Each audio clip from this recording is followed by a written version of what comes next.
جا رہا ہے لہو سے روشن کر دیں گلیاں اس ویرانے کی،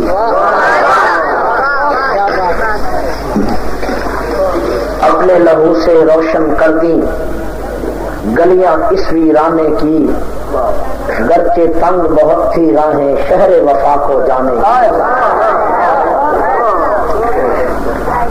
اپنے لہو سے روشن کر دیں گلیاں اس ویرانے کی، گرچہ تنگ بہت تھی راہیں شہر وفا کو جانے کی،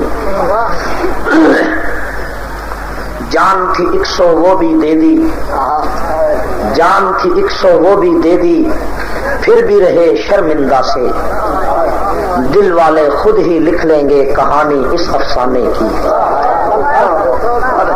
اپنے مرکز سے اگر دور نکل جاؤ گے، اپنے مرکز سے اگر دور نکل جاؤ گے، خاک ہو جاؤ گے افسانوں میں کھو جاؤ گے، اپنے پرچم کا رنگ بھلا مت دینا، سرخ شعلوں سے جو کھیلو گے تو جل جاؤ گے، تیز قدموں سے چلو اور تصادم سے بچو، بھیڑ میں سست چلو گے تو کچل جاؤ گے، ہم سفر ڈھونڈو نہ کسی کا سہارا چاہو، ٹھوکریں کھاؤ گے تو خود ہی سنبھل جاؤ گے۔ میرے واجب الاحترام قابل صد احترام علماء کرام، حضرت مخدوم مکرم شیخ الحدیث حضرت مولانا شفیق الرحمان درخواستی صاحب اور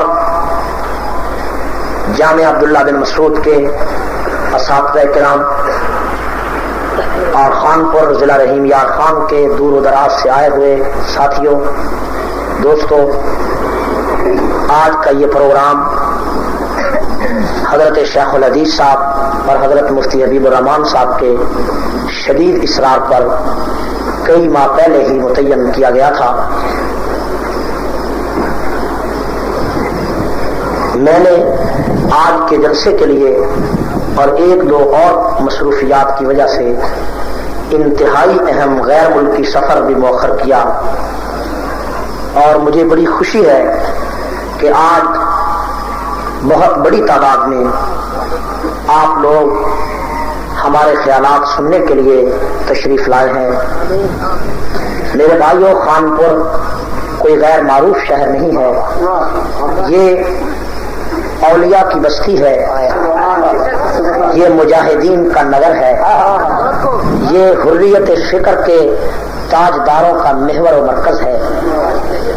یہاں چند قدموں پہ عبید اللہ سندھی سویا ہوا ہے، اور اسی کے ساتھ حضرت قطب الاقطاب مولانا غلام محمد صاحب دین پوری سوئے ہوئے ہیں، حضرت میاں عبد الحادی صاحب سوئے ہوئے ہیں، اور انہی کے ساتھ پاکستان کا ایک بے مثال خطیب حضرت مولانا عبد الشکور دین پوری بھی سویا ہوا ہے، جو رات کی تاریکیوں میں جب کھلتا تھا رات بھیگتی جاتی تھی اور اس کی خطابت روشن ہوتی جاتی تھی۔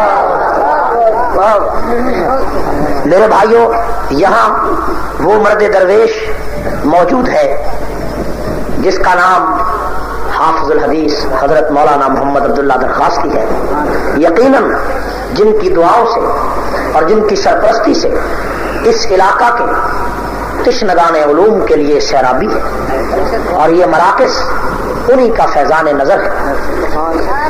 میرے بھائیوں، جامعہ عبداللہ بن مسعود کی ترقی کو دیکھ کر دل سے ہمیشہ دعا نکلی ہے۔ یہ بہت بے مثال اور بڑا عجیب و غریب مرکز ہے۔ حضرت عبداللہ بن مسعود رضی اللہ تعالی کے نام پر، ایک صحابی رسول کے نام پر، کہ پاکستان میں ان کے نام پر کوئی ادارہ نہیں تھا، یہ منفرد چیز ہے۔ اللہ تعالیٰ اس مدرسہ کے محتمم حضرت مولانا شفیق الرحمان صاحب درخواستی، مولانا مفتی حبیب الرحمان صاحب اور باقی سب دوستوں کو حوصلہ نصیب فرمائے۔ اور مجھے یہ بھی خوشی ہے کہ آج اس شہر میں مولانا عبد الکریم ندیم جیسا خطیب بھی موجود ہے، جنہوں نے اپنی خطابت سے چھوٹی عمر میں پورے ملک میں لوہا منوایا۔ میرے بھائیوں، سپاہ صحابہ کے موقف سے بہت سے لوگ اس اجتماع میں واقف ہوں گے، اور بہت سے لوگوں کو اشتیاق ہوگا کہ سپاہ صحابہ کا اصل موقف ہے کیا، سپاہ صحابہ اگر شیعہ کو کافر قرار دلوانا چاہتی ہے، یہی موقف ہے، یہی مسلک ہے، یہی مذہب ہے، یہی منزل ہے، تو کسی کو کافر اگر دلوا لیا انہوں نے شیعہ کو، تو پھر یہ کیا کریں گے؟ شیعہ کافر ہو گئے، بات ختم ہو گئی۔ اور کسی کو کافر دلوانا یہ کیا موقف ہوا، اور یہ دستور اور منشور کیسا ہوا کہ آپ کافر دلوا رہے ہیں؟ عام لوگوں کا ذہن یہ ہے کہ مسلمان بنوانا چاہیے، کافر نہیں بنوانا چاہیے، عام ذہن ہے۔ اور دوسری بات، ہر آدمی کے ذہن میں یہ ہے کہ یار شیعہ تو 1400 سال سے ہیں، یہ 6-7 سال سے کیا ہوا ہے؟ ہر طرف شیعہ سنی لڑائی، پہلے کیوں نہیں تھی؟ پہلے یہ جھگڑا کیوں نہیں تھا؟ ہم سنتے تھے قادیانی کافر ہے، مرزائی کافر ہے، اب 6-7 سال سے انہوں نے سپاہ صحابہ والوں نے نئی بات شروع کر دی ہے کہ شیعہ کافر ہے، یہ کہتے ہیں یا نہیں کہتے؟ اور ایک تیسری بات کہ فرقہ واریت کس کو کہتے ہیں؟ فرقہ واریت ہے کیا؟ اور چوتھی بات ہے کہ دہشت گرد کس کو کہتے ہیں؟ اور پانچویں بات یہ ہے کہ علماء کو پھانسی دینے والے اور دلانے والے کون ہیں، اور وقت کس کو پھانسی دے گا؟ ٹھیک ہے کہ وقت، تو یہ 4-5 باتیں ہیں جو میری آج کی تقریر کا عنوان ہے۔ میرے بھائیوں، سپاہ صحابہ کا کوئی پروگرام نیا نہیں ہے، یہ یاد رکھیں بات۔ نئی بات ہو تو تعجب ہوتا ہے، لیکن اگر بات پرانی ہو اور بات بھی مسلمہ ہو لیکن آپ کو پتہ نہ ہو، تو میرا فرض ہے کہ میں آپ کو بتا دوں کہ یہ بات پرانی ہے، نئی نہیں۔ ٹھیک ہے؟ سپاہ صحابہ کا جو موقف ہے وہ نیا نہیں ہے، سپاہ صحابہ نہیں ہے، سپاہ صحابہ اس لیے کہ موقف جو سپاہ صحابہ کا ہے اس کے لیے ایک فوج کی ضرورت تھی کہ اس موقف کو اس دور میں منوایا جائے، اور جس فوج کی ضرورت تھی اس فوج کو بھرتی کیا حق نواز نے، اور بھرتی کر کے اس فوج کو، اس جماعت کو، ان سپاہیوں کو صحابہ کے قصر پر نگران کھڑا کر دیا، قصر صحابہ پر چوکیدار بنا دیا کہ سپاہیوں تمہاری ڈیوٹی اس قصر پر ہے، کوئی آدمی اس کی دیوار نہ پھلانگ سکے۔ میں اس کی وضاحت تھوڑی دیر کے بعد کروں گا، ہے توجہ میری طرف؟ سپاہ صحابہ کا موقف کوئی نیا، اس لیے کہ سپاہ صحابہ کا جو نام ہے، اس نام پر اگر آپ غور کریں تو میں کہتا ہوں کہ آپ کو اسی سے موقف سمجھ میں آ جائے۔ 2 لفظ ہیں، سپاہ صحابہ، اکیلی سپاہ یعنی صحابہ کے سپاہی، اور صحابہ یعنی محمد کے سپاہی۔ سپاہ صحابہ، سپاہ کا معنی، سپاہ فارسی کا لفظ ہے، سپاہ کا معنی چوکیدار، فارسی لغت کھولو، فارسی لغت کہتی ہے کہ سپاہ کا معنی چوکیدار، ہم تو چوکیدار ہیں۔ آپ کے شہر کا جو چوکیدار ہے اس کو تو آپ چاہتے ہیں کہ یہ چوکیداری کرے، جو آپ کے شہر کا چوکیدار ہے اس کو تو کہتے ہیں چوکیداری کرے، یعنی آپ کی دکانوں کی چوکیداری کرے، آپ کے مکانوں کی چوکیداری کرے، آپ کے محلے کی چوکیداری کرے، آپ کی کاروبار کی چوکیداری کرے۔ اور اگر رحیم یار خان کا تاجر ہے تو وہ کہتا ہے کہ یہ چوکیدار میرے شہر کا یہ بھی چوکیداری کرے، لاہور کے تاجر کہتے ہیں ہمارے بھی چوکیدار چوکیداری کریں، یعنی دکانوں کے چوکیداروں کو قبول کرتے ہو، محمد کے غلاموں کے چوکیداروں کو دہشت گرد کہتے ہیں۔ اور چوکیداروں کو تو کبھی کسی نے برا نہیں کہا، اور تجھے نہیں پتا سپاہ کا معنی کیا ہے تو میرا قصور نہیں۔ سپاہ صحابہ، سپاہ کا تو معنی چوکیدار ہے، چوکیداروں کو کسی نے برا کہا؟ یہاں آپ کے شہر میں ایک آدمی رات کو شور مچائے چوک میں 10 لڑکوں کو لے کر، تو صبح کو تھانے میں شکایت کرتے ہو کہ ان 10 لڑکوں نے رات بڑا شور مچایا، ہمیں سونے نہیں دیا۔ لیکن اگر چوکیدار چوک میں کھڑے ہو کر یہ کہتا ہے جاگو جاگو جاگو جاگو، تم نے اس کو کبھی نہیں کہا کہ تم نے سونے نہیں دیا، بلکہ اگر وہ رات کو نہ بلائے تو صبح پوچھتے ہو چوکیدار کہاں تھا۔ صبح کہتے ہو چوکیدار کہاں تھا، بولا نہیں، اور اس نے آواز نہیں لگائی، اس نے یہ نہیں بتایا، یہ بھی کہا کہ جاگو جاگو، کہاں تھا چوکیدار؟ اگر بغیر چوکیدار کے رات کو کوئی شور مچائے تمہیں شکایت ہے، اور چوکیدار اگر بولے تو کوئی شکایت نہیں ہے۔ اور سپاہ صحابہ تو چوکیداروں کی جماعت ہے، اور چوکیداروں سے خطرہ کسی کو نہیں ہوتا سوائے چوروں کو۔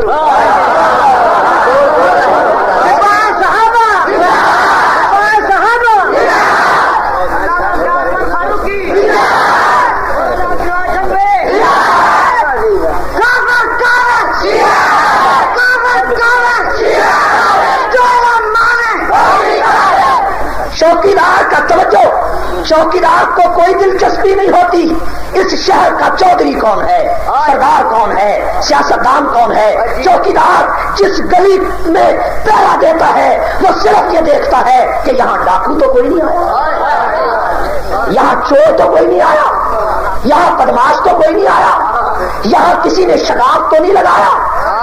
اس چوکیدار کو یہ نہیں خبر ہوتی، یہ فکر نہیں ہوتا حکمران کون ہے، ممبر کون ہے، چودھری کون ہے، مولوی کون ہے، شیخ الحدیث کون ہے۔ اور چوکیدار چوکیدار ہے، چوکیدار سپاہی ہے، چوکیدار دیوان ہے۔ اور میدان جنگ میں جرنیل نہیں مرتے، سپاہی مرا کرتے ہیں۔ حق نواز جرنیل نہیں تھا، وہ تو سپاہی تھا۔ اسحاق القاسمی جرنیل نہیں تھا، وہ تو سپاہی تھا۔ اور مختار سیال جرنیل نہیں تھا، سپاہی تھا۔ میری جماعت میں اگر تقسیم کار کے طور پہ تم نے مجھے سربراہ بنایا، میں سربراہ نہیں ہوں، میں سپاہی ہوں۔ اور سپاہی کا کام گلیوں میں ہوکے لگانا، ڈاکوؤں کو دیکھنا، چوروں کو تلاش کرنا۔ میری ڈیوٹی یہ ہے کہ میں گلی کا پہرا دوں، میں فصیل پہ کھڑا ہو جاؤں، میں محل پہ کھڑا ہو جاؤں۔ جو محمد کے صحابہ کا محل ہے، اس محل کے دروازے پہ یہ سپاہی کھڑے ہوں گے، یہ فوج کھڑی ہوگی، یہ چوکیدار کھڑے ہوں گے، اور کیا دیکھیں گے کہ کوئی ڈاکو نہ آئے، کوئی چور نہ آئے، اس دیوار کو نہ توڑے، یہاں شراب نہ لگائے، یہاں اندر داخل نہ ہو۔ تم ہمیں کہتے ہو چوکیدارا چھوڑ دو تاکہ خمینی اندر داخل ہو جائے، تاکہ چور اندر داخل ہو جائے، تاکہ ڈاکو اس کو شراب لگائے۔ نہیں، اس محل کی فصیل پر جان دے دوں گا، تیرے سے بات نہیں آؤں۔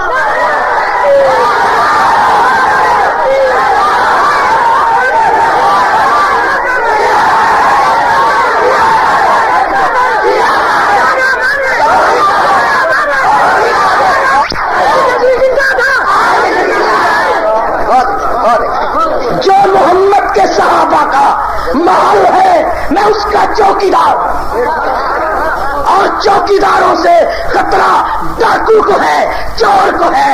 چودھریوں اگر ڈاکو ہو مخالفت کرو، مولویوں اگر ڈاکو ہو مخالفت کرو، پیروں ڈاکو ہو مخالفت کرو، دکانداروں ڈاکو ہو مخالفت کرو۔ ہم تو صرف ڈاکوؤں کو روکتے ہیں، چوروں کو روکتے ہیں، نہ جو ڈاکو نہ ہو، جو چور نہ ہو، اس سے میری لڑائی کوئی نہیں۔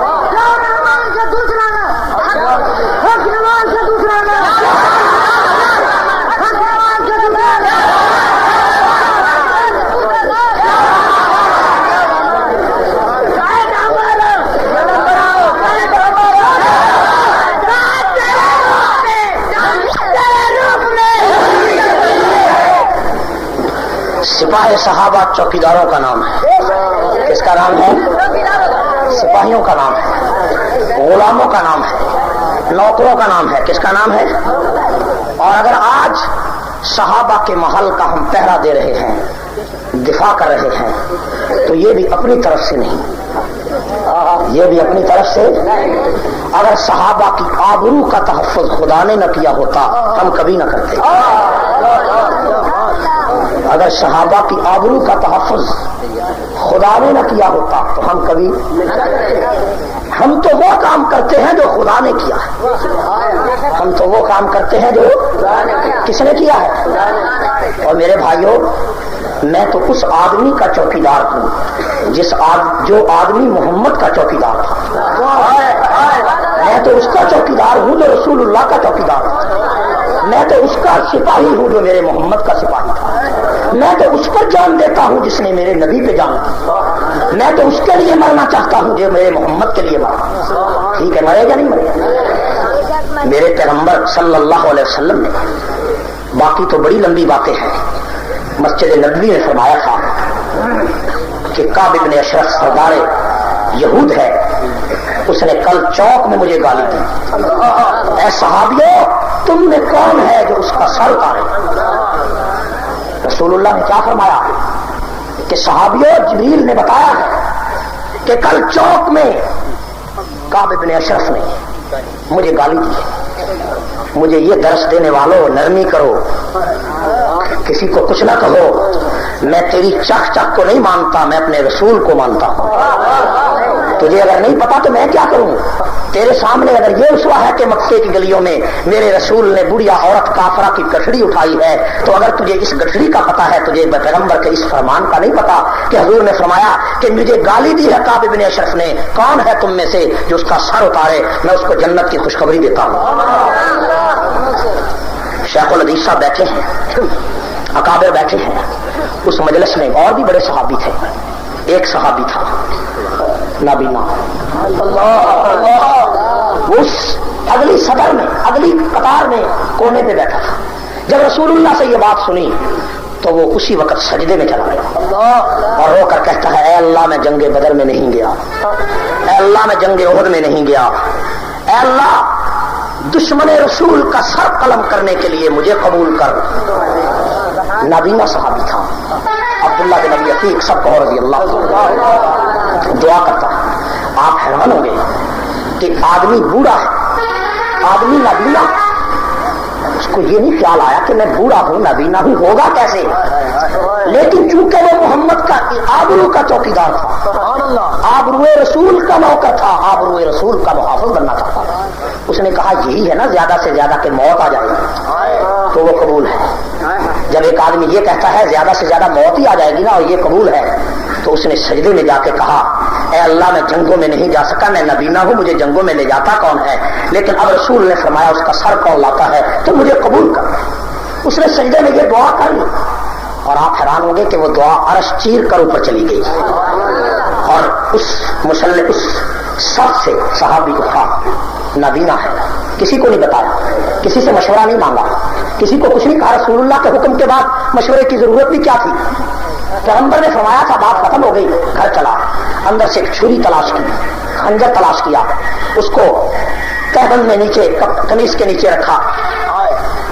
لوگوں سے پوچھتے ہیں کعب بن اشرف رہتا کہاں؟ کسی نے کہا مدینہ سے باہر 1 میل کے فاصلے پہ اس کا محل ہے. نابینا صحابی لاٹھی اٹھا کے اس طرف جانے لگا، چلتا رہا، محل پہ پہنچا. دربان نے پوچھا کون ہے؟ کہنے لگا میں نابینا ہوں. کیسے آیا ہے؟ سوال کرنے آیا. اس نے کہا نابینے سوال کیا ہی کرتے ہیں، چلو دروازہ کھولو. اندر چلا گیا. سردار کہاں ہے؟ وہ کہیں کام سے گیا ہوا ہے. شام کو آیا، سردار آ گیا، میں سوال کروں؟ اس نے کہا نہیں وہ شطرنج کھیل رہا ہے. اس نے کہا ٹھیک ہے. سردار سوتا کہاں ہے؟ کہا بالا خانے میں. تو صحابی رسول سیڑھی چڑھ کے بالا خانے میں چلا گیا، وہ شطرنج کھیلتا رہا. آئی رات گزر گئی، شطرنج کھیل کر جس کمرے میں جا کر سویا اس کمرے کے کونے میں جا کر چھپ کر بیٹھ گیا. اب یہ سو گیا ہے سردار، وہ کونے میں بیٹھا ہوا ہے، اپنے کام کی طاق میں بیٹھا ہوا ہے. جہاں سے اس کے سونے کے خراٹوں کی آواز آئی، جب آدھی رات گزر گئی اور خراٹے شروع ہوئے، اس نے خنجر نکالا تہبند سے، خنجر نکال کر نشانے پہ مارا، اس کے چہرے پہ مارا، اس کے جسم پہ مارا. اس کے جسم پہ جب خنجر لگا خون بہا، خون اس کے پاؤں کے قریب سے ٹکرایا اور وہ خون گرم تھا. اس نے کہا کام ہو گیا. اس نے ایک چیخ تو ماری لیکن بعد میں ٹھنڈا ہو گیا، باہر نکلا اور بالا خانے سے نیچے اترا، محل کی فصیل پہ کھڑا ہو گیا. دل میں خیال یہ آیا کہ کہیں وہ زندہ نہ ہو، میں اسی طرح نیچے اتر جاؤں اور وہ زندہ ہو، میری جنت نہ چلی جائے.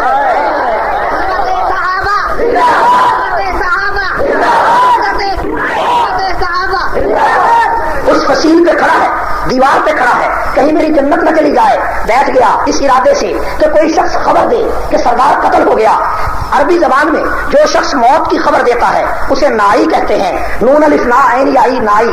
تو ایک آدمی موت کی خبر دینے والا تہجد کے وقت محل کی چھت پہ چڑھ کر کہتا ہے ان سیدنا کعب بن اشرف کل قتلا، او لوگو ہمارا سردار کعب قتل ہو گیا. جب یہ کہا اس نے منہ کے اندر کہا فزت برب الکعبہ، کعبے کی قسم میں کامیاب ہو گیا. یہ کہہ کر فصیل سے نیچے چھلانگ لگائی. جب چھلانگ نیچے لگائی تو ایک ٹانگ ٹوٹ گئی. نبینا صحابی تھا، پتا نہ تھا کہاں چھلانگ لگانی ہے، چھلانگ لگائی، ٹانگ ٹوٹ گئی. گھسٹتی ہوئی ٹانگ کے ساتھ چل پڑا ہے مدینے کی طرف، لاٹھی ٹیکتا ہوا گھسٹتا ہوا مدینے پہنچا، شہر میں پہنچا. شیخی نہیں ماری، نعرہ نہیں لگایا، کسی کو سے بات نہیں کی، جا کر یہ اعلان نہیں کیا میں قتل کرایا ہوں، نہیں. اسی مسجد میں چلا گیا جہاں سے کل نکلا تھا، اسی مصلے پہ بیٹھ گیا جہاں سے کل اٹھا تھا، اسی صف میں بیٹھ گیا جہاں سے کل آیا تھا، اسی جگہ پہ جا کر سجدہ ریز ہو گیا جہاں کل اس نے سجدہ کیا تھا، وہاں ہے اذان ہو گئی، اذان کے بعد پیغمبر مسجد میں تشریف لائے، فجر کی نماز ہو گئی، نماز فجر کے بعد رسول اللہ مصلی پر بیٹھے ہیں، پیغمبر سے جا کے خود نہیں کہا کہ میں نے قتل سردار کو کر دیا، میں نے تیرے دشمن کو جہنم رسید کر دیا، ابھی نبی مصلی پہ ہے کہ آسمانوں سے جبریل آتا ہے، اللہ کا قرآن آتا ہے اور جبریل آ کر کہتا ہے اے پیغمبر تجھے مبارک ہو، تیرے دشمن کو آج رات قتل کر دیا گیا ہے۔ قتل کس نے کیا ہے؟ فرمایا وہ کونے میں نابینا صحابی بیٹھا ہے، اس کونے میں نابینا بیٹھنے والے صحابی عبداللہ بن ابی عتیق نے تیرے دشمن کو قتل کر چھوڑا ہے۔ رسول اللہ نے فرمایا عبداللہ کو بلاؤ، عبداللہ کان کے زخموں کے باوجود آہستہ آہستہ لگاتے ہوئے پیغمبر کے پاس آئے، نبی کے سامنے بیٹھ گئے۔ عبداللہ سر نہیں اٹھاتا، سر چھپا ہوا ہے، یہ نہیں کہتا کہ یہ کارنامہ میرا ہے۔ جب لنگڑاتا ہوا پیغمبر کے پاس پہنچا، حضور نے فرمایا عبداللہ تجھے مبارک ہو، تیری جنت کا اعلان عرش پہ ہو چکا۔ میرے بھائیوں توجہ کرو، عبداللہ نے کہا یا رسول اللہ واقعہ یہ ہے، اس طرح میں نے مارا ہے، تیری عزت کے لیے، تیری آبرو کے لیے، تیری حرمت کے لیے، تیری ناموس کے لیے، تیری عزت کے لیے میں نے اس کو جہنم رسید تو کر چھوڑا ہے، لیکن جب چھلانگ لگائی میری ٹانگ ٹوٹ گئی۔ پیغمبر نے نبوت کا لعاب لگایا اور ٹانگ پہ لگایا۔ عبداللہ کہتے ہیں کہ ٹانگ ایسے ہو گئی جیسے کبھی ٹوٹی نہیں۔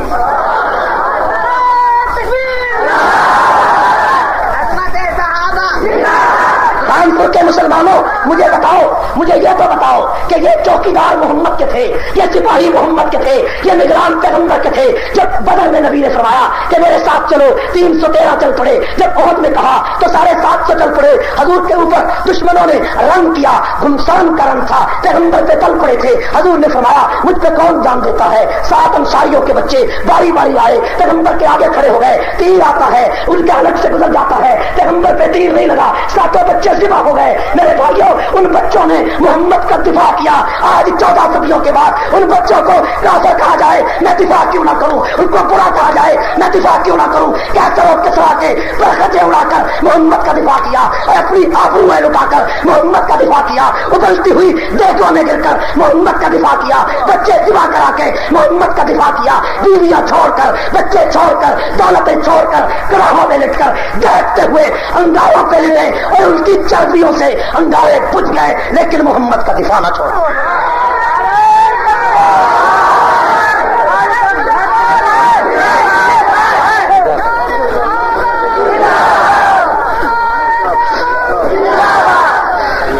مجھے بتاؤ میں ایسی جماعت کا دفاع نہ کروں؟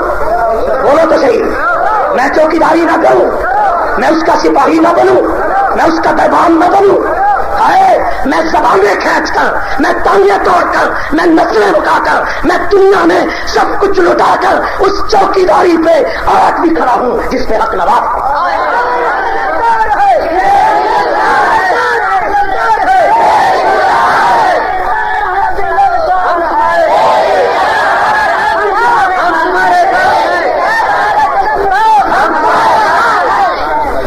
میں نہیں شگاف لگانے دوں گا۔ نواز شریف ایران کا چیلا مت بن، ایران کی ٹوٹی مت کر، تو ایران کی ٹوٹی کرے گا، میں گنبد خضرا کی ٹوٹی کروں گا۔ میدان میں نہیں، اس طرح نہیں، نام لے کر لعنت نہیں کرنا جائز نہیں۔ ٹھیک ہے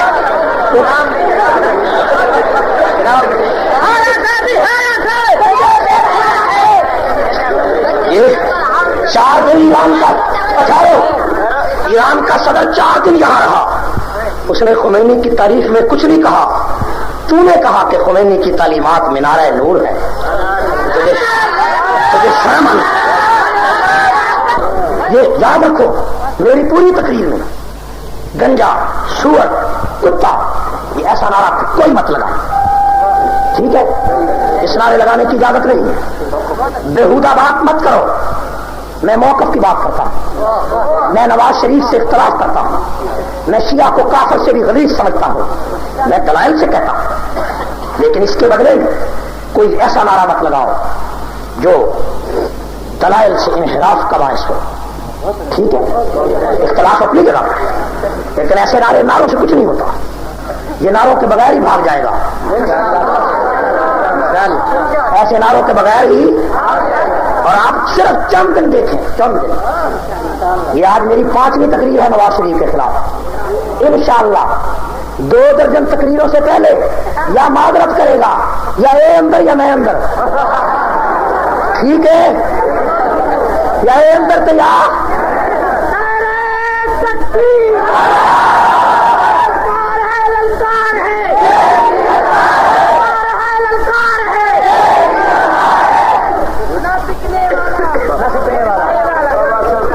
یہ نعروں سے کچھ نہیں ہوتا. توجہ، نعرہ نہ لگائیں. وقت اگر بتائے تو بتائے. ٹھیک ہے، یہ نعروں سے کچھ نہیں ہوتا. توجہ، نعرہ نہ لگائیں. وقت اگر بتائے تو بتائے. ٹھیک ہے، وقت بتائے، تاریخ بتائے کہ ہم اپنے موقف سے پیچھے ہٹے ہیں یا نہیں ہٹے. ٹھیک ہے، یہ تو وقت کو بتانا چاہیے. نعروں سے کیا ہوتا.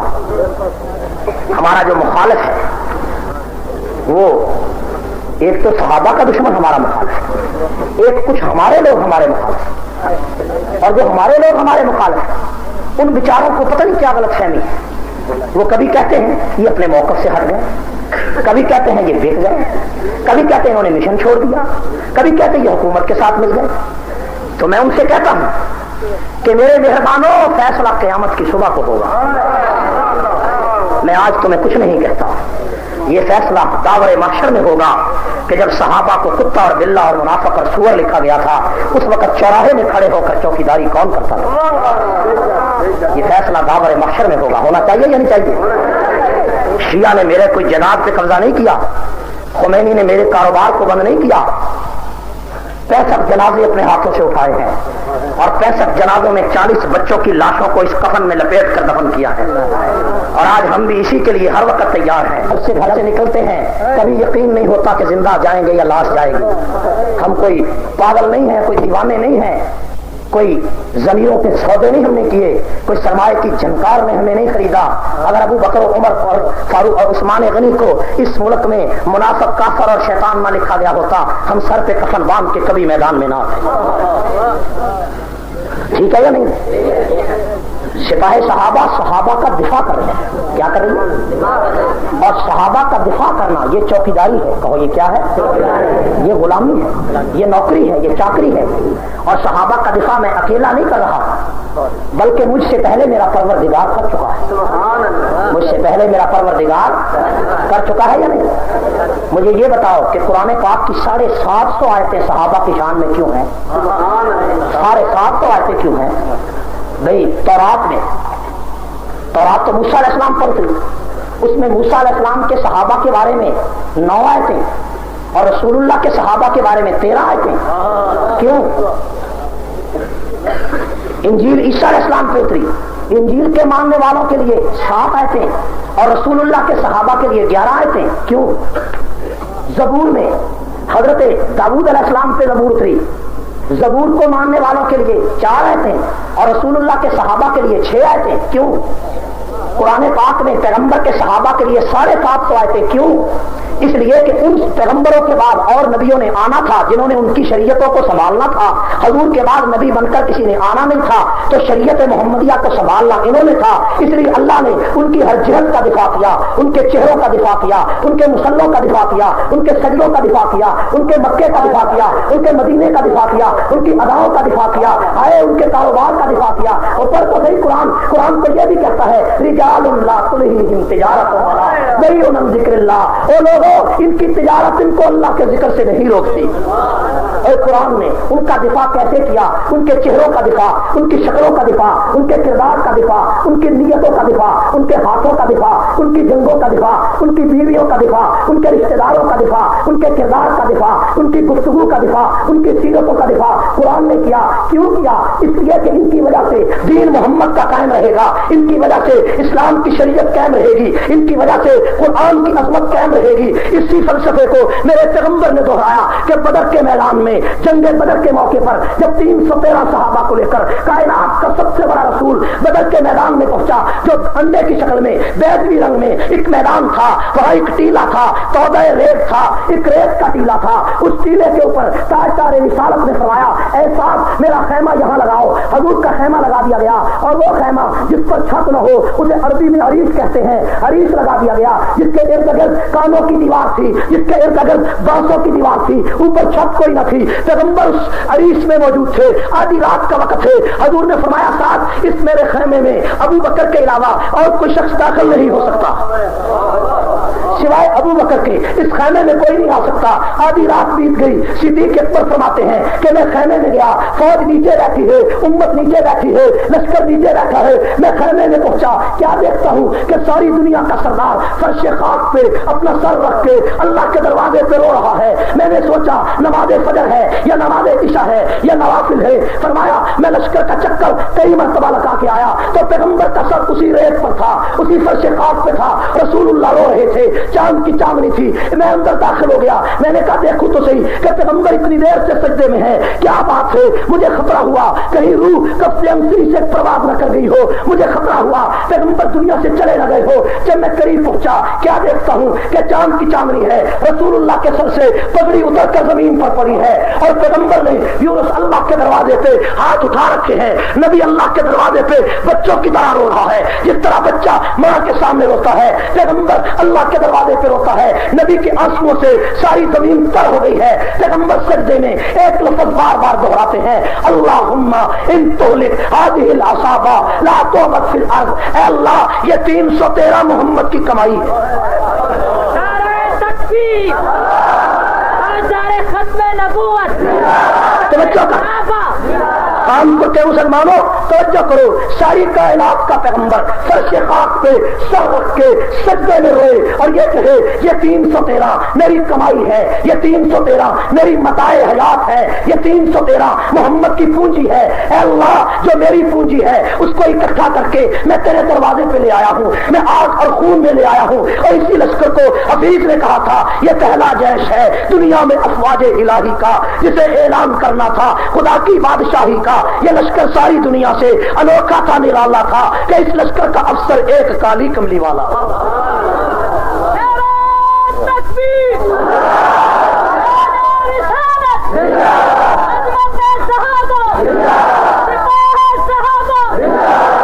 توجہ کیجئے، اس دعا میں میرے رسول نے ایک ایسی بات کہہ دی کہ جس بات نے میرے ذہن کو بدل دیا، میرے موقف کو بدل دیا، میرے پروگرام کو بدل دیا، اقوال کو بدل دیا۔ میرے رسول نے سجدے میں فرش خاک میں یہ دعا کی، اللہم ان تہلک ہذہ العصابہ لا تعبد فی الارض۔ اے اللہ اگر آج کے بعد تو نے اس جنگ میں اس گروہ کو، عصابہ عصب سے ہے، اس کا معنی گروہ، اس کا معنی جتھا، اس کا معنی جماعت، اس کا معنی قافلہ، اس کا معنی قدسی اور اصل جماعت۔ قرآن اللہ کے پیغمبر نے فرمایا اللہم اے اللہ لا تو ان تہلک ہذہ العصابہ لا تعبد فی الارض۔ اے اللہ اس جتھے کو، ان 313 کو اگر آج تو نے کفر کی دیواروں کے سامنے شکست دے دی، فوجیوں کے سامنے شکست دے دی، ان کو ہلاک کر ڈالا، ان کو سوا کر ڈالا، لا تعبد فی الارض، اس زمین پہ تیری عبادت نہیں ہوگی۔ اس لفظ پہ غور کر اور صحابہ کا مقام سمجھ، اس دعا سے، اس دعا سے سمجھ کہ صحابہ کا مرتبہ کیا ہے۔ ان تہلک اگر اس جماعت کو، کس کو؟ 313 ان تہلک اگر تو نے ہلاک کر دیا، لا تعبد فی الارض، اس زمین پہ تیری عبادت نہیں ہوگی، اس زمین پہ تیری عبادت۔ یہاں میرے رسول نے یہ نہیں فرمایا ان تہلکنی، اگر تو نے مجھے ہلاک کر دیا تیری عبادت نہیں ہوگی، یہ نہیں کہا، یہ نہیں فرمایا ان تہلکنی، اگر مجھے ہلاک کر دیا تو تیری عبادت نہیں ہوگی۔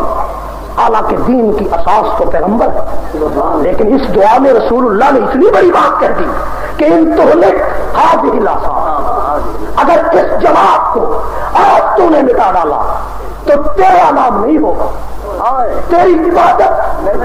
اور توحید کے پرستاروں، توحید کی تبلیغ صحابہ کی بقا میں ہے،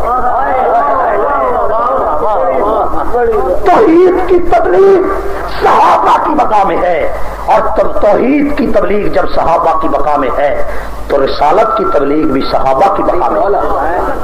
ان تہلک هذه العصابہ لا تعبد فی الارض، اس جماعت کو آج تو نے ہلاک کر ڈالا، تیرا نام نہیں رہے گا۔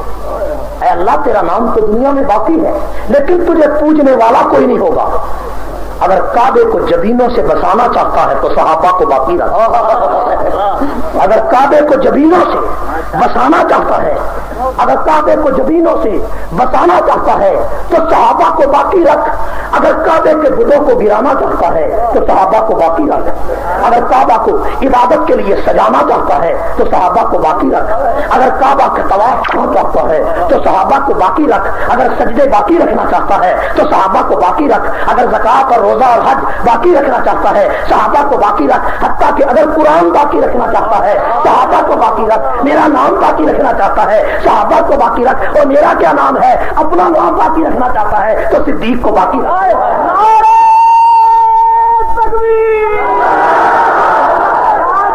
ختم نبوت عصمت صحابہ، میرے نبی نے فرمایا ان تہلک هذه العصابہ، آج تو نے ان کو ہلاک کر دیا، مجھے نہ کہنا تیرا بھی نام نہیں ہوگا۔ میں نے 13 سال مکے میں سجدے کیے ہیں، میں نے 13 سال گلیوں میں پتھر کھائے ہیں، میں نے 13 سال راستوں میں کانٹے سہے ہیں، میں نے 13 سال اپنے چہرے پہ اوجڑی سہی ہے۔ اے اللہ انہی لوگوں نے تو میرا دامن پکڑا تھا، انہی لوگوں نے تو میرا ساتھ دیا تھا۔ اور مکے میں تو رسول اللہ نے یہ بات بھی فرمائی تھی، اللہم اعز الاسلام بعمر ابن الخطاب او بعمر ابن حشام، یعنی اسلام کو اگر عزت دینا چاہتا ہے تو عمر دے دے، عمر اللہ تعالیٰ تو محتاج نہیں تھا، اگر اللہ تعالیٰ محتاج نہیں تھا نبی بھی محتاج نہیں تھا تو یہ دعا کیسی تھی کہ اگر اسلام کو عزت دینا چاہتا ہے تو عمر مجھے دے دے، عمر تاکہ تیرے اسلام کی عمر بڑھ جائے۔ اگر اسلام کو عزت دینا چاہتا تو عمر مجھے، اور پھر جب عمر ملا تو عمر نے کہا کہ دار ارقم میں اذان اب نہیں ہوگی، دار ارقم میں اذان، تو عمر کو تم ایک قبلے کا فاتح کہتے ہو، میں 2 قبلوں کا فاتح کہتا، عمر 2 قبلوں کا فاتح۔ اور اسی لیے ابن حجر نے کہا اول من اسلم علانیۃ فهو عمر، اول من آذن فی جدار الکعبۃ علانیۃ فهو عمر، عمر وہ ہے جس نے کعبے میں اذان سب سے پہلے علانیہ دی، جس نے سب سے پہلے کلمہ نبی کا اذان علانیہ پڑھا۔ میرے بھائیو ان احادیث سے آپ نے کیا نتیجہ نکالا؟ اللہم ان تہلک هذه العصابہ لا تعبد فی الارض، صحابہ کی جماعت باقی تو تیری عبادت باقی، تیرا نام باقی، تیری توحید باقی، تیرا ابلاغ باقی۔ اگر صحابہ باقی نہیں تو توحید باقی نہیں، رسالت باقی نہیں۔ تو میرے بھائیوں معلوم کیا ہوا کہ صحابہ باقی تو اسلام باقی، صحابہ باقی تو قرآن باقی، صحابہ باقی تو توحید باقی۔ سپاہ صحابہ اگر صحابہ کی چوکیداری کرتی ہے تو اسلام کو بچانے کے لیے، توحید کو بچانے کے لیے کرتی ہے، رسالت کو بچانے کے لیے کرتی ہے۔ اور اللہ نے جو صحابہ کا دفاع کیا تو اسلام کو بچانے کے لیے۔ اللہ نے صحابہ کا دفاع کیوں کیا؟ اور بلند آواز سے ایک اور بات کہتا، قرآن پاک پڑھتے ہو نا، پڑھے ہوئے ہو قرآن، بولو تو صحیح، قرآن پڑھے ہوئے ہو، ناظرہ یا حفظ کہ سارے ان پڑھ کٹھے ہو، پڑھے ہوئے ہو نہیں، ہولی بول رہے ہو، کچی پکی تو پڑھے ہوئے ہو، قرآن پڑھے ہوئے ہو، ایسے ہی پڑھے ہوئے ہو نا کہ نماز میں مولوی صاحب نے کہا نماز پڑھو، بھاگ کر چلے گئے مسجد میں سارے نماز پڑھنے، نہ قرآن پڑھا نہ نماز کی دعا پڑھی، نیت باندھ کر کھڑے ہو گئے چاروں، ایک دوسرے سے کہتا ہے کتنی رکعتیں ہوئی ہیں، دوسرا کہتا ہے مجھے نہیں پتا، اور تیسرا کہتا ہے شکر ہے میں نہیں بولا، وہ بھی نماز سارا سب نے قرآن پڑھ رکھا۔ تو پڑھتے ہو قرآن؟ نہیں سمجھ آئی میری بات؟ پڑھتے ہو؟ میں ایک آپ کو نئی بات کہتا ہوں، یہ جو قرآن ہے یہ قرآن رسول اللہ کے دور میں ایسا نہیں تھا۔ رسول اللہ کے دور میں قرآن کاغذ کے اوپر ایک لفظ بھی لکھا ہوا نہیں تھا، اس طرح جس طرح کا قرآن، اس طرح قرآن نہیں تھا۔ اور حضرت علی کے دور سے پہلے قرآن ایسا تھا.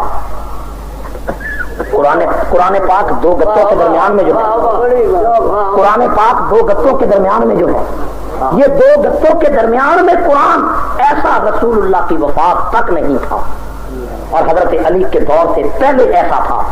اگر یہ دو گتوں کے درمیان والا صحیح ہے تو جو وہ وقفہ درمیان والا ہے وہ بھی صحیح ہے.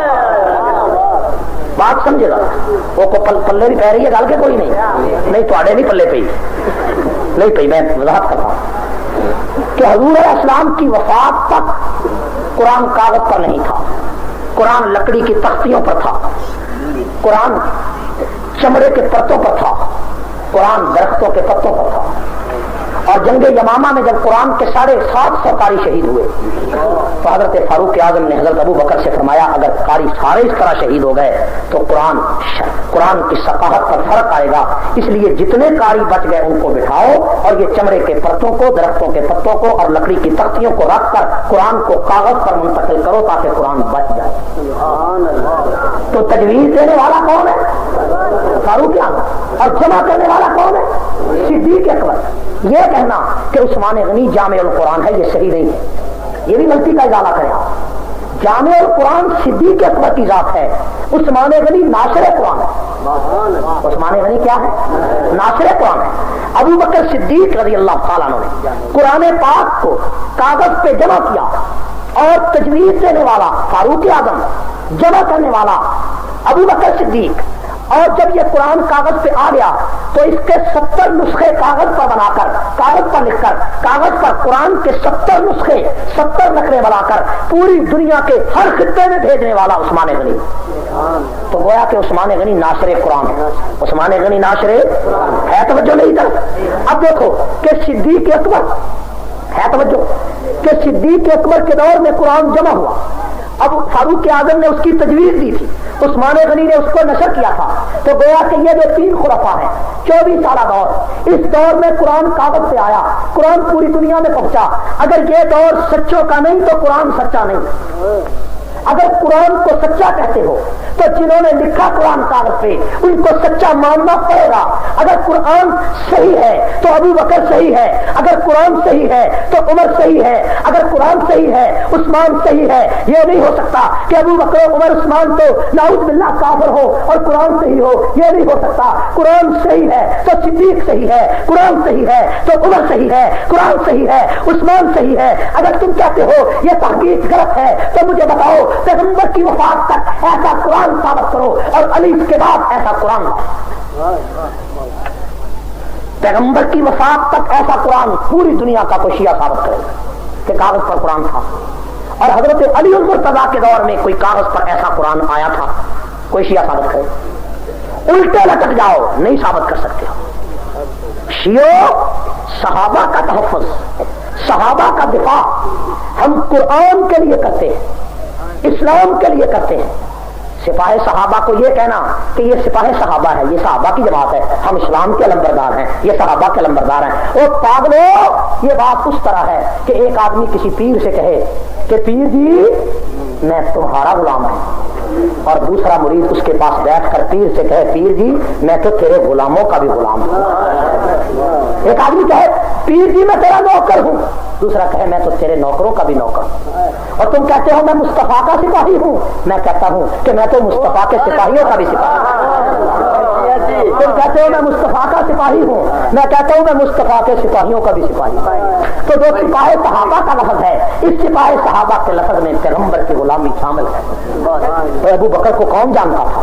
ہم کیسے ابو بکر کو جانتے اگر وہ رسول اللہ کا چوکیدار نہ ہوتا؟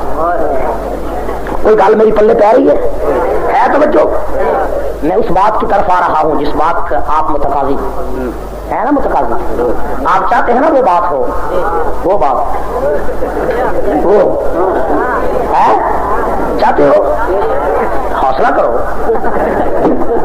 تم نے حوصلہ چھوڑ دیا. حوصلہ نہیں چھوڑو، رات اپنی ہے، اپنی ہے یا نہیں ہے؟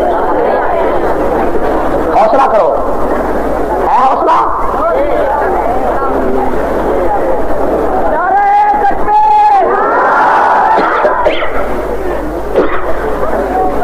توجہ توجہ، اب یہ 6-7 سال سے شیعہ کو کافر کہا جا رہا ہے، پہلے نہیں تھا۔ 1400 سال میں کوئی ایک عالم ایسا بتاؤ، ایک عالم جس کا شیعہ سے سابقہ پڑا ہو اور اس نے شیعہ کو مسلمان کہا۔ 1400 سال میں چیلنج کرتا ہوں، اگر تم نے کتابیں چھانی ہے تو ہم نے بھی کوئی دانے دے کر پڑھائی نہیں کی تو ٹھیک ہے، ابھی بھی کچھ چھولے دے کے پاس نہیں ہوئے۔ ہاں ایک بار جڑے سارے چٹے ہوئے نا، ایک کتابیں پڑھ کے ہوئے۔ 1400 سال میں ایک عالم ایسا بتاؤ جس نے شیعہ کا مطالعہ کیا ہو، مطالعے کو چھوڑو، جس کا شیعہ سے واسطہ پڑا ہو، اس نے شیعہ کو مسلمان کہا ہو، ایک عالم۔ اگر تمہاری آنکھوں نے وہ کتاب نہیں دیکھی، ریسرچ نہیں کی، تاریخ نہیں پڑھی، ہسٹری کو نہیں دیکھا تو میرا تو کوئی قصور نہیں، میں تو تمہیں چیلنج کرا۔ مجھے بتاؤ حضرت شیخ عبد القادر جیلانی محبوب سبحانی رحمۃ اللہ علیہ نے نہیں لکھا کہ شیعہ کے ساتھ نکاح کرنا جائز نہیں؟ انہیں تو طالبین پڑھو۔ بابا فرید الدین گنج شکر رحمۃ اللہ علیہ نے اپنے ملفوظات میں نہیں لکھا کہ شیعہ سے بڑا کافر دنیا میں کوئی نہیں۔ امام ابو حنیفہ نے نہیں لکھا من انکر صحبت ابی بکر فہو کافر۔ امام مالک نے نہیں لکھا کہ جو ابو بکر کو گالی دیتا ہے وہ واجب القتل ہے۔ امام مالک کا فتویٰ واجب القتل کا ہے۔ امام احمد بن حنبل کا فتویٰ واجب القتل کا ہے جو صحابہ کو گالی دیتا ہے۔ تم کس تحقیق کی بات کرتے ہو، کس مفتی کی بات کرتے ہو؟ شیخ الاسلام امام ابن تیمیہ نے منہاج السنہ کتاب لکھی، پوری دنیا شیعت 14 صدیوں میں 2 کتابوں کا جواب نہیں دے سکی، ایک منہاج السنہ کا، ایک تحفہ اثنا عشریہ کا۔ پوری دنیا شیعت 2 کتابوں کا جواب نہیں دے سکی، الٹی لٹک جائے تب بھی نہیں دے سکتی، ان سوالوں کا جواب نہیں بن سکتا، جواب دے نہیں سکتے۔ میرے بھائیوں، شیخ عبد القادر جیلانی رحمۃ اللہ علیہ سے بڑے مولوی اور پیر تم نہیں ہو، شیخ الاسلام ابن تیمیہ سے بڑے عالم نہیں ہو، امام ابو حنیفہ سے بڑے فقیہ نہیں ہو، امام مالک سے زیادہ فتوے جاننے والے نہیں ہو، احمد بن حنبل سے زیادہ تمہاری ریسرچ نہیں ہے، امام غزالی سے بڑے تم عالم نہیں ہو۔ امام بخاری رحمۃ اللہ علیہ کو شیعہ نے کیا لکھا کہ امام بخاری سے بڑا الیاذ باللہ، امام بخاری سے بڑا بے ایمان دنیا میں کوئی نہیں۔ یہ ایک کتاب میں نہیں، کئی کتابوں میں، میں ابھی آپ کے سامنے کتابیں بھی پیش کرتا ہوں، توجہ کی ضرورت ہے۔ لیکن شیعہ 1400 سال میں بڑے بڑے اکابرین کی نظر میں کافر رہا، لیکن پھر بھی یہ بطور مسلمان کے کیوں مشہور رہا؟ مسلمان حکمرانوں میں مسلمان بن کے شامل رہا، مغل حکمرانوں نے مسلمان بن کے شامل رہا، دینی مدارس میں مسلمان بن کے شامل رہا، کئی پیروں کی خانقاہوں میں مسلمان بن کے شامل رہا، حتیٰ کہ پاکستان کی تحریک میں مسلمان بن کے شامل رہا، حتیٰ کہ ختم نبوت کی تحریکوں میں مسلمان بن کے شامل رہا۔ کیا وجہ ہے کہ ختم نبوت میں عطا اللہ شاہ بخاری شیعہ کو ساتھ لے کر پھرے؟ کیا ان کو نہیں پتا تھا کہ شیعہ کافر ہیں؟ وہ ساتھ لے کر کیوں پھرے؟ مظفر علی شمسی کو ساتھ لے کر کیوں پھرے؟ عطا اللہ شاہ بخاری کے ساتھ شیعہ کیوں آئے؟ شورش کاشمیری کے ساتھ شیعہ کیوں آئے؟ پاکستان بنانے میں شیعہ کیوں آئے؟ سپاہ صحابہ بڑی مفتی بن گئی ہے کہ اب بتاؤ فلاں آدمی کا جنازہ فلاں بزرگ نے پڑھا تھا، وہ شیعہ تھا، بتاؤ کیوں پڑھا تھا؟ یہ وہ سوالات ہیں جو اس اجتماع میں بہت سارے لوگوں کے دلوں میں ہیں۔ میں انشاءاللہ اس کا جواب دوں گا اور آپ کہیں گے کہ موقف سپاہ صحابہ کا بچہ، ٹھیک ہے یا نہیں؟ پوری دنیا میں جتنے بھی کافر ہیں ان کافروں کا مجموعہ شیعہ ہے، ان کافروں کا مجموعہ اور یہ بات ایک تو عقائد کی بات ہے کہ عقائد میں یہودیوں کے جو عقائد ہیں وہ شیعہ میں موجود ہیں، عیسائیوں کے عقائد شیعہ کتابوں میں موجود ہیں، ہندوؤں کے عقائد شیعہ عقائد میں موجود ہیں، سکھوں کے عقائد شیعہ عقائد میں موجود ہے اور عیسائیوں کے عقائد شیعہ عقائد میں موجود ہے۔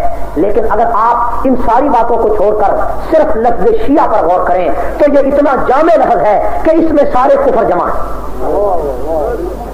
نہیں توجہ کرتے میری طرف، اس لفظ شیعہ میں سارے کفر، بلکہ دنیا کا جو سب سے بڑا کافر ہے ابلیس شیطان، اس سے یہ لفظ شروع ہوتا ہے شین سے۔ شین کس کی ہے اور یا کس کی ہے اور عین کس کی ہے اور ہا کس کی ہے؟ تو یہ مجموعہ ہے سارے کفروں کا، صرف یہ مجموعہ اب اس مجموعے کی بڑی تفصیلات ہیں، وہ کراچی کی میری کیسٹ میں تفصیلات بھی موجود ہیں، لیکن میں یہاں آپ کے سامنے صرف یہ رکھنا چاہتا ہوں کہ شیعہ کے ہاں ایک ایسا اصول ہے جو پوری دنیا کے کسی مذہب میں نہیں، جس کی وجہ سے یہ آج تک بچا ہوا ہے، اور وہ ہے تقیہ۔ وہ کیا ہے؟ اور تقیہ ایسا اصول ہے کہ جس کے مطابق اصول کافی میں ہے کہ اگر تمہیں سنی کو دھوکہ دینے کے لیے علی کو گالی دینے کی ضرورت پڑے تو گالی دے لو، اس گالی کا بھی ثواب ملے گا۔ یہ بھی اصول کافی میں، احتجاج تبرسی میں ہے۔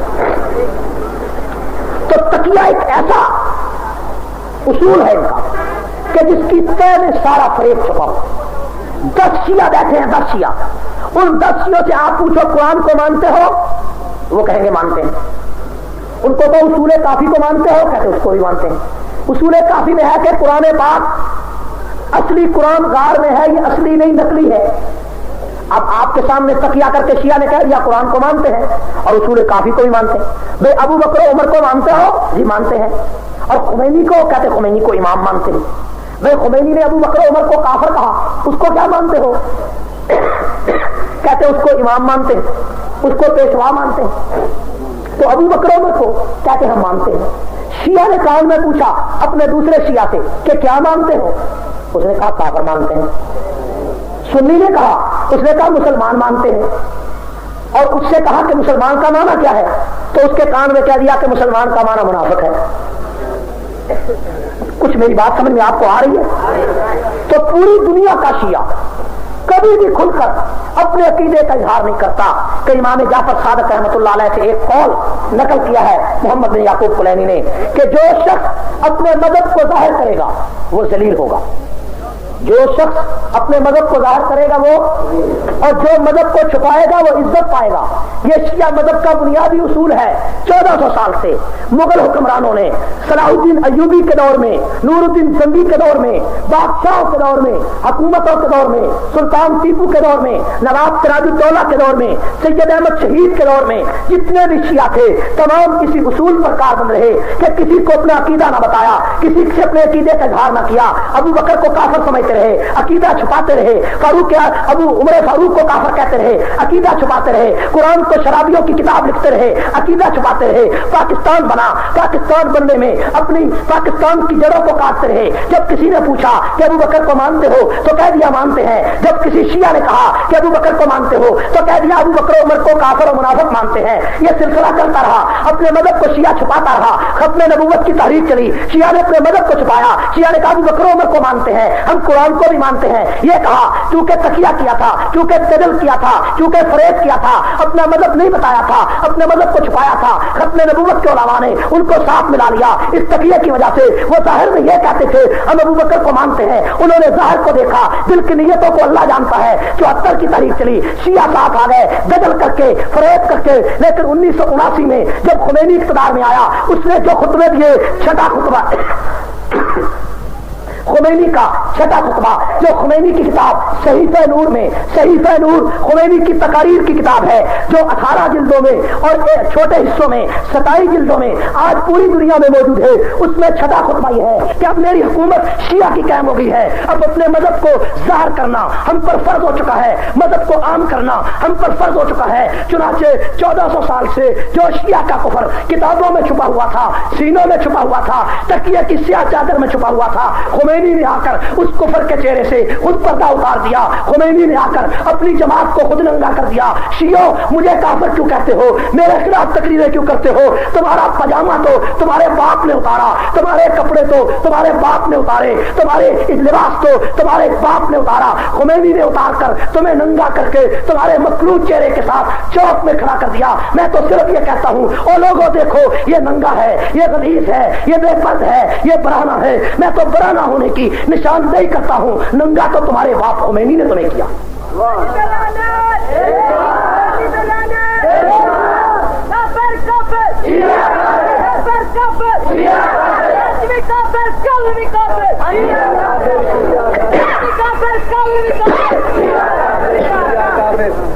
ہے توجہ؟